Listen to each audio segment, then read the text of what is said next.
नमस्कार, आप देख रहे हैं न्यूज वन इंडिया। मैं हूं आपके साथ उन्नति भटनागर। हिंदू धर्म में सूर्य देवता से जुड़े कई प्रमुख त्योहारों को मनाने की परंपरा है। उन्हीं में से एक है मकर संक्रांति। शीत ऋतु के पौष मास में जब भगवान भास्कर उत्तरायण होकर मकर राशि में प्रवेश करते हैं तो सूर्य की इस संक्रांति को मकर संक्रांति के रूप में देश भर में मनाया जाता है। वैसे तो मकर संक्रांति हर साल 14 जनवरी को मनाई जाती है, लेकिन पिछले कुछ सालों से गणनाओं में आए कुछ परिवर्तन के कारण इसे 15 जनवरी को भी मनाया जाने लगा है। इस साल भी मकर संक्रांति 15 जनवरी को मनाई जा रही है। तो देखिए, आप सभी को न्यूज वन इंडिया परिवार की तरफ से मकर संक्रांति की बहुत शुभकामनाएं।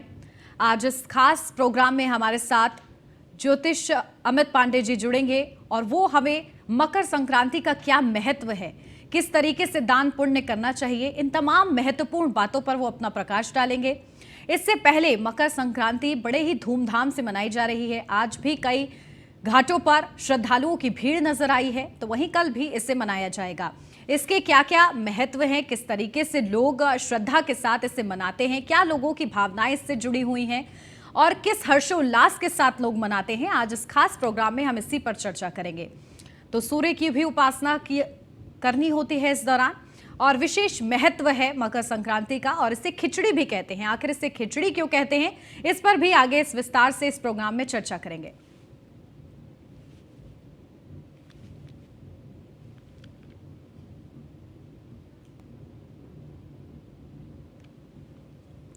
तो चलिए सीधा रुक करते हैं। हमारे साथ हमारे खास मेहमान हमारे साथ स्टूडियो में ही मौजूद हैं। ज्योतिष अमित पांडे जी, आपका बहुत स्वागत हमारे साथ जुड़ने के लिए। धन्यवाद। और इस खास प्रोग्राम की शुरुआत करेंगे। सबसे पहले मेरा आपका सवाल है, आपसे सवाल ये है कि मकर संक्रांति क्यों मनाते हैं, क्या इसका महत्व है और ये कब मनाया जाएगा? देखिए, मकर संक्रांति का क्या महत्व है, क्यों मनाया जाता है, इन सब बातों में अगर आप देखें तो दो शब्द सबसे प्रमुखता से आते हैं जी। मकर का यहाँ पे अर्थ है मकर राशि से, और संक्रांति की बात कही जाती है ट्रांजिट का या प्रवेश का या परिवर्तन का। संक्रांति का शाब्दिक अर्थ होता है परिवर्तन का समय, गोचर का समय, एक स्थान से दूसरे स्थान में परिवर्तन, या यूँ कहें परिवर्तन की बेला।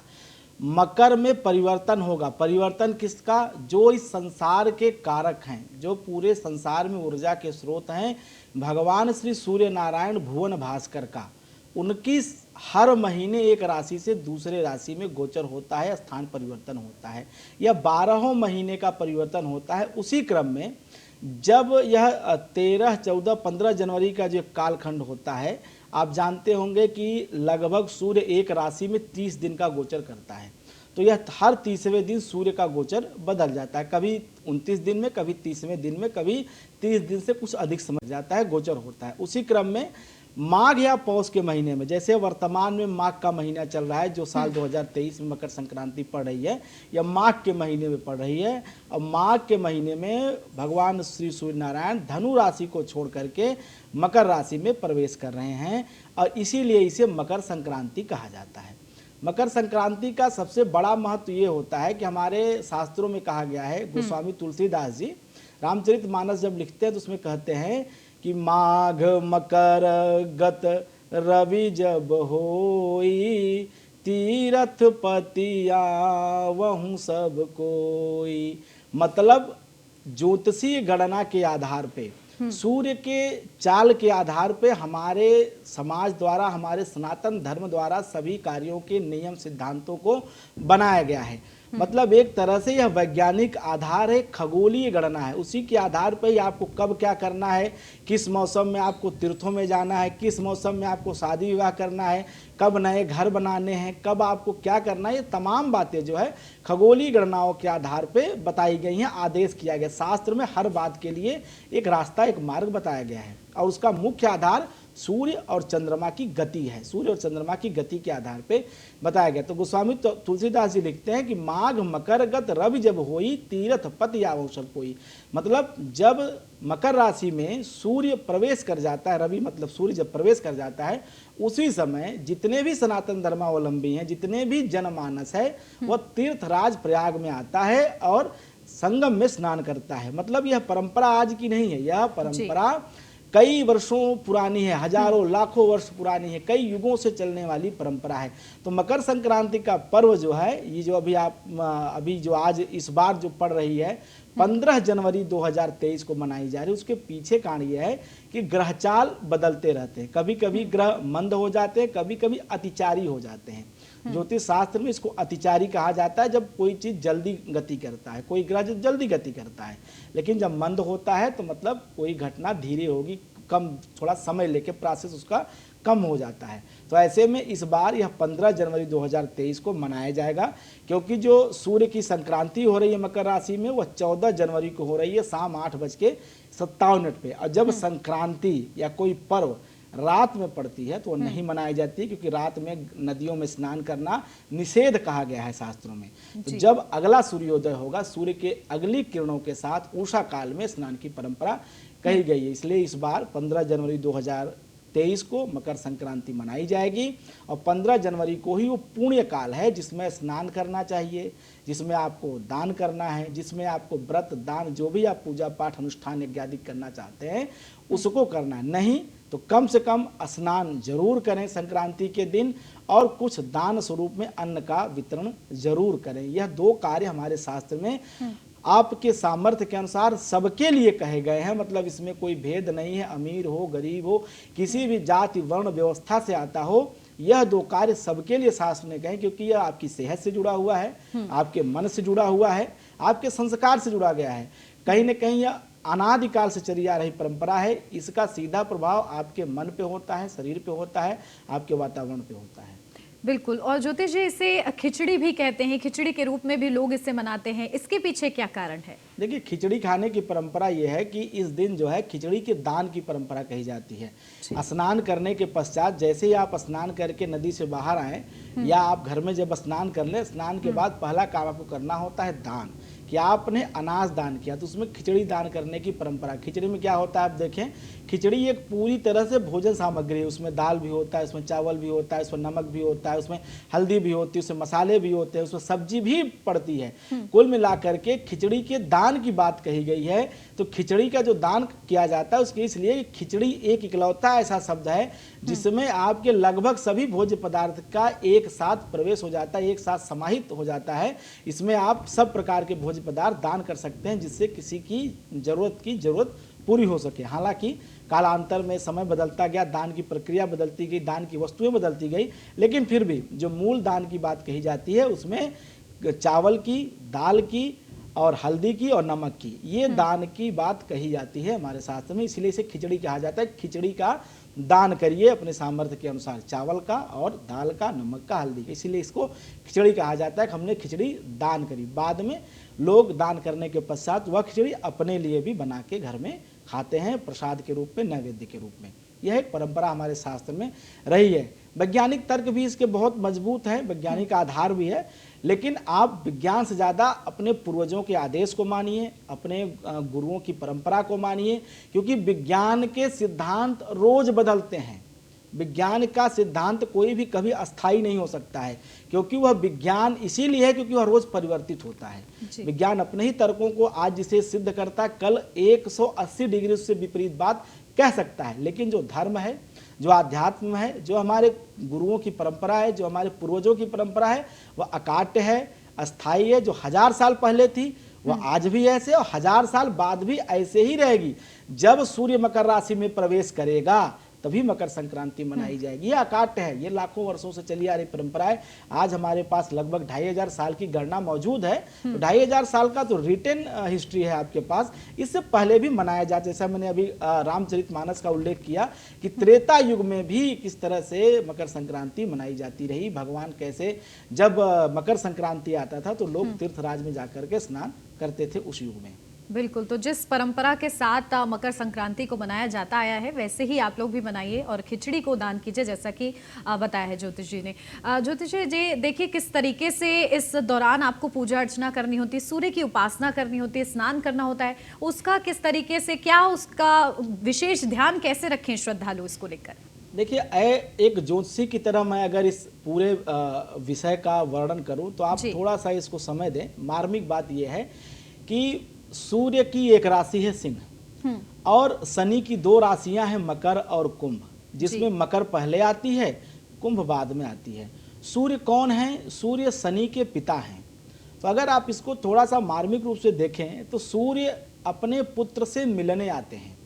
सूर्य शनि के पिता हैं और शनि के राशि में प्रवेश करते हैं। मतलब एक पिता अपने पुत्र को आशीर्वाद देने आता है, उससे मिलने आता है, जिसमें संसार का कल्याण छिपा है। संसार की नियत जो है उसके सारगर्भित तत्व यह है कि सब कार्य जितने भी दैविक घटनाएं होती हैं उसका कहीं न कहीं एकमात्र उद्देश्य होता है, एकमात्र कारण होता है संसार का कल्याण और संसार में रहने वाले जीवों का कल्याण। अब यह बात कैसे? देखिए, हमारे यहाँ गांव में कहावत है कि धन में 15 मकर 25 जाड़ा जाने 40 दिन। इसका मतलब होता है कि धनु राशि में जब 15 दिन सूर्य रहे, मतलब लगभग मोटी मोटा 31 दिसंबर से लेकर के और 15 जनवरी तक, और 15 जनवरी से लेकर के अगले 25 दिन मतलब 10 फरवरी तक, ये 40 दिन टोटल होते हैं। और इन्हीं 40 दिनों तक शीत ऋतु होती है, जो कि बहुत प्रभावी होती है, जिसका प्रकोप भी कभी कभी देखने पड़ता है। शीतलहर होती है, बर्फ गिरती है,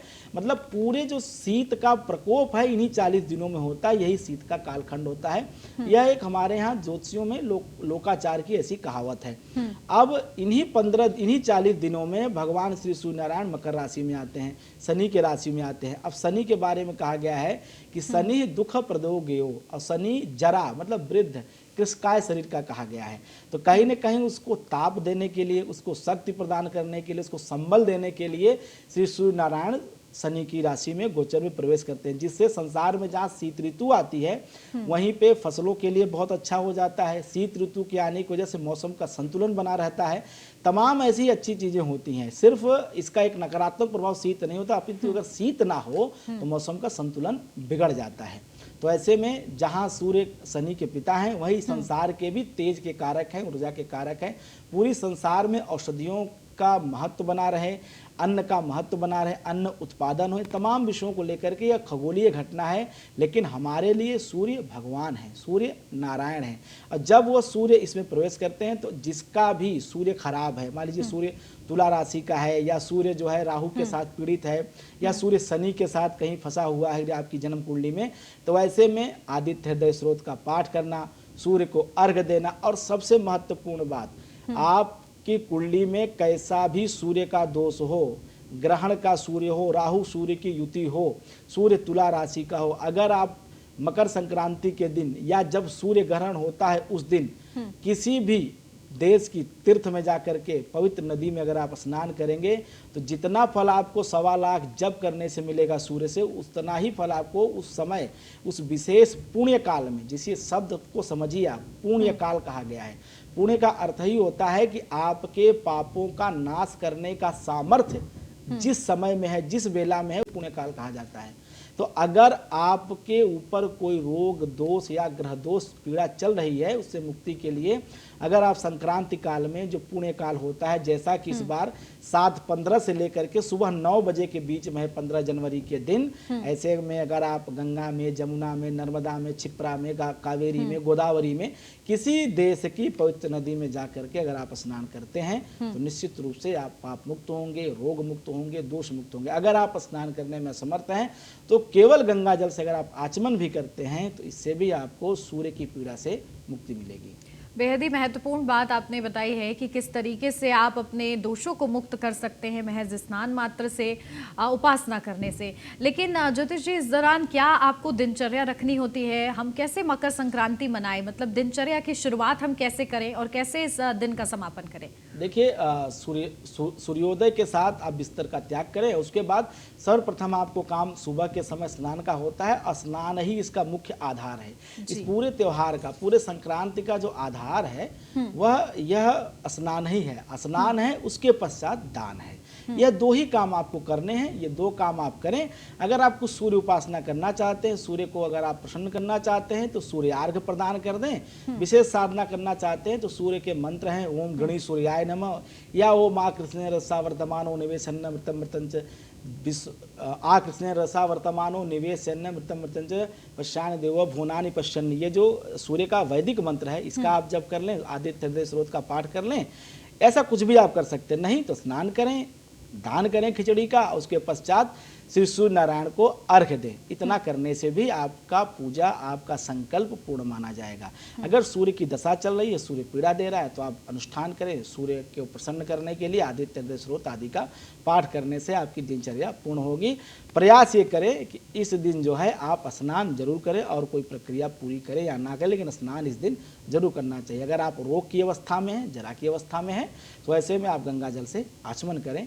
इतने से ही श्री सूर्य नारायण आपका कल्याण करेंगे। बिल्कुल, तो आप सभी ने सुना कि स्नान की क्या आवश्यकता है इस दिन, जरूर स्नान करिएगा आप सभी। इसी के साथ ज्योतिष जी, किस तरीके से पूरे दिन की शुरुआत आपने बताई, लेकिन मन का भाव कैसे रखना है, क्योंकि दान पुण्य करना है और अगर हमें अपनी राशि से दोष मुक्त होना है तो उसके लिए हमारे मन में क्या चलना चाहिए, मन का भाव कैसा होना चाहिए? देखिए, राशियों की अगर हम बात करें तो संसार में जितने लोग हैं उतनी बातें हैं। मुंडे मुंडे मतिर भिन्ना। हर मस्तिष्क का एक अपना विचार है, एक अपना सोच है, अपनी आइडियोलॉजी है। आपको जो सहज लगता है, जो सरल लगता है, वही मन को भाता है। जो मन को भाता है व्यक्ति वही करना चाहता है। हम तो धर्म का नियम आपको बता दिए, शास्त्र का आदेश बता दिए, बाकी शेष आप अपनी इच्छा अनुसार जो सहूलियत हो सके वो आप करें। लेकिन अगर हम राशियों की बात करें कि कौन सी राशि के वाले लोग क्या खास कर सकते हैं, जी। ऐसे समय में अगर आप देखें तो एक बड़ी विशेष घटना इसी महीने होने जा रही है, मतलब कि 2 दिन बाद ही होने जा रही है। 17 जनवरी को शनि देव अभी अपनी राशि परिवर्तन कर रहे हैं। मतलब मकर राशि, जहां सूर्य और शनि एक साथ मिलेंगे 15 जनवरी को, वहीं अगले ही 2 दिन बाद शनि देव अपनी राशि परिवर्तन करके कुंभ राशि में चले जा रहे हैं। तो आपने एक शब्द सुना होगा, शनि की 7.5, शनि की ढैया। तो अभी जो है धनु राशि के लोग शनि की 7.5 से मुक्त हो जाएंगे। इसके साथ साथ मीन राशि के लोग कहीं ना कहीं शनि की 7.5 के प्रभाव में आने जा रहे हैं, क्योंकि जब कुंभ का शनि हो जाएगा तो कहीं ना कहीं मीन पे 7.5 का असर दिखाई देगा। कुंभ राशि पे शनि की 7.5 ऑलरेडी चल रही है, और मकर राशि पे शनि की 7.5 का प्रभाव रहेगा। अब शनि की 7.5 अगर चल रही है, अगर आपकी राशि मीन है या आपकी राशि मकर है, आपका जन्म अगर जो है कुंभ राशि में हुआ है, इन 3 राशि के जातकों को इस कालखंड में कुछ विशेष उपाय करने चाहिए। जैसे खिचड़ी के दान में उड़द की दाल का प्रयोग करें, काले तिल का प्रयोग करें, तिल के लड्डू का प्रयोग करें, सरसों के तेल का प्रयोग करें। जो शनि से संबंधित वस्तुएं हैं उन वस्तुओं का दान इस संक्रांति के पर्व पे करने से जो शनि की 7.5 का प्रभाव आपके जीवन में, आपकी राशि में भविष्य में दिखाई देगा, या जो उससे कुछ कष्ट आपको मिल सकता है, उस कष्ट से, उस पीड़ा से आप मुक्त हो सकते हैं अगर इस संक्रांति के दिन आप शनि से संबंधित वस्तुओं का दान करते हैं।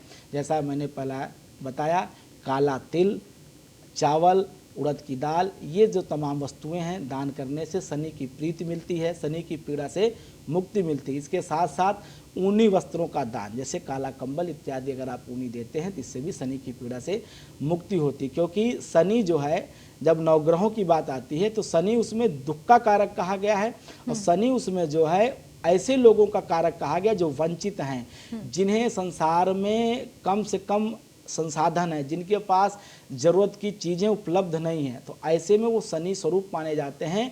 ऐसे में अगर आप उनकी सहायता करते हैं, उनकी आप मदद करते हैं, तो कहीं ना कहीं आप शनि को ही प्रसन्न करने का कार्य करते हैं। तो ऐसे में मकर संक्रांति के दिन ये या वस्तुएं अगर आप दान करते हैं तो शनि की 7.5 से, शनि की ढैया से आपको मुक्ति मिलेगी। बिल्कुल, तो इसका क्या उपाय है कि आप 7.5 कैसे हटा सकते हैं, इसको लेकर कैसे आपको दान करना है, ये ज्योतिष जी ने आपको बताया है। इसका विशेष तौर पर ध्यान रखें आप सभी अपने जीवन में।